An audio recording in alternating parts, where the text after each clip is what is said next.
In another solar system far away from us orbits a blue planet with 2 moons. It is home to wild animals and one humanoid race. Enjoy your last meal, my tasty little trophy.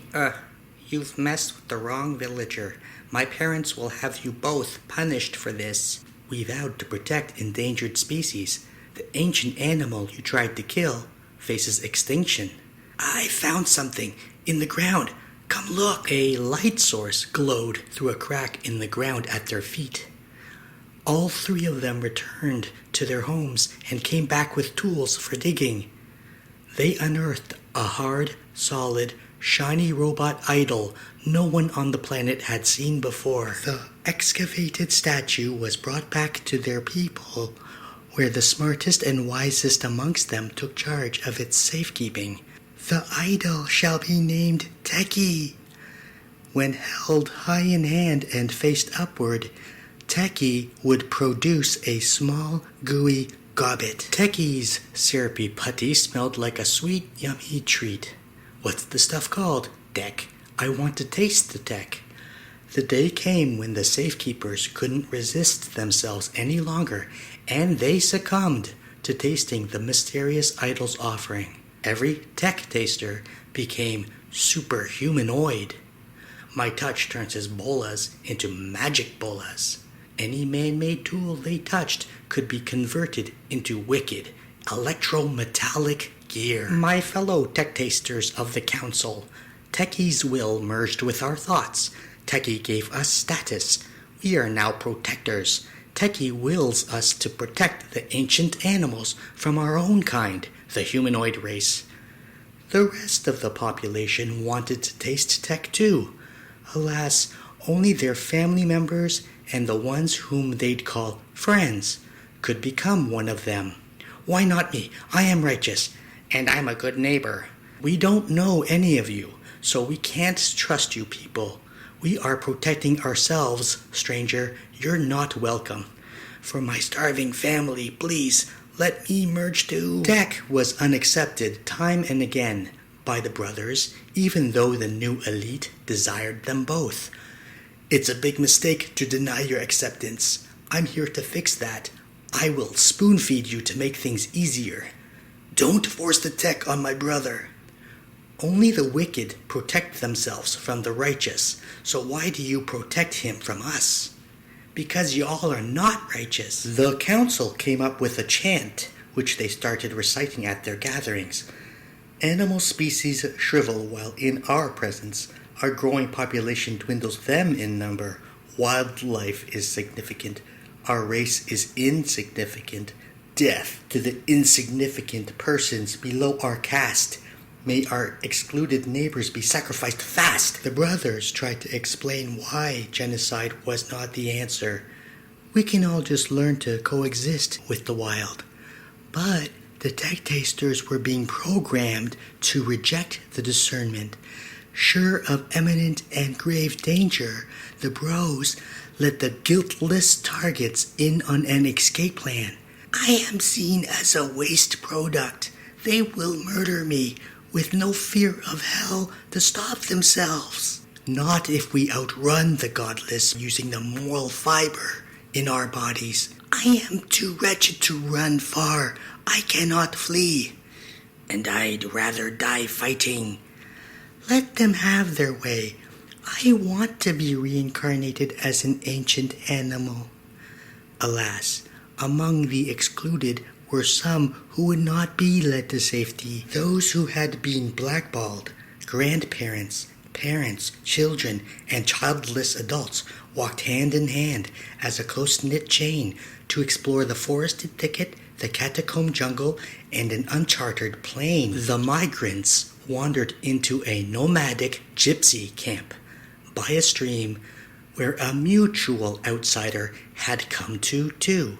I am a mystic drifter from the next camp over. Prophecies guide us to the planet's closest edge. The mystic drifter came seeking a nomad's daughter to wed. He found her when, at first sight, his eyes interlocked with hers. His fellow Mystic Drifters, back at the next camp over, began the wedding ceremony preparations. Meanwhile, feeling robbed of Tecky's esteem, the council ordered the runaways' eradication. Our objective hasn't changed. Develop gear for tracking the exiles, seek and destroy. The gypsies received animal petting training from one bro. Getting close enough to pet one is the hard part, while the other brother taught hungry hunters about accountable hunting. Don't kill any final tier animal. With too few top phasers mating, eventually they'd have no more youngin'. Tech tasters poop better than we do. Theirs glitters and doesn't stink. Did you know that? Stinky poopers, like us, gross them out. The tasters are better than the rest of us, so what? At least we're the ones who get it.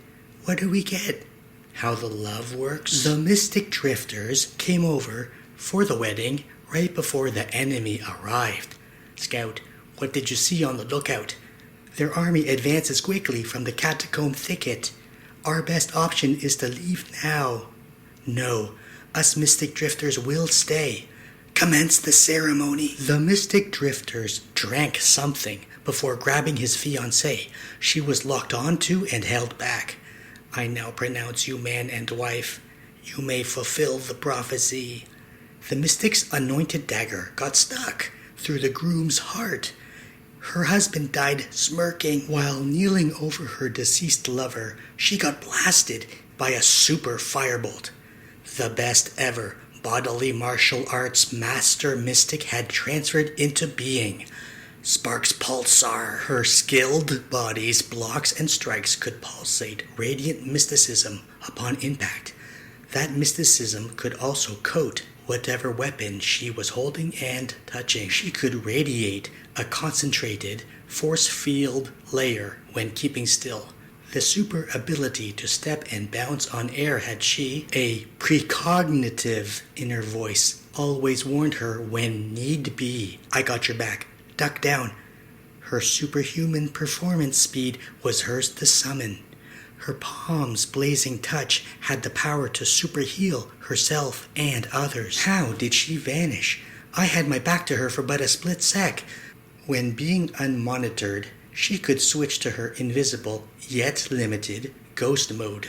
Those limitations include her inability to phase through solid matter or physically move material substances, and only in another moment of being unmonitored could she reappear. The Council learned of their army's surrender from Sparks Pulsar's astral projection. Your soldiers of inequity are now our prisoners of war, none of whom will be executed, you have my word. Possessing Tecky's power disqualifies y'all from entering either of the places after death. No, dodging judgment in the afterlife won't be tolerated. I will see to it that their ghosts don't get disqualified. And as I merge onto the righteous path, while exposing the wicked, targeting inequities, to drive wickedness away, righteousness will be earned. In time, I will learn to subtract the tech addiction from whomever with my knockout blow. Until then, be afraid. Can and will something be done about how marginalized we are? Yes, Sparks Pulsar is gonna beat the tech out of the enemy.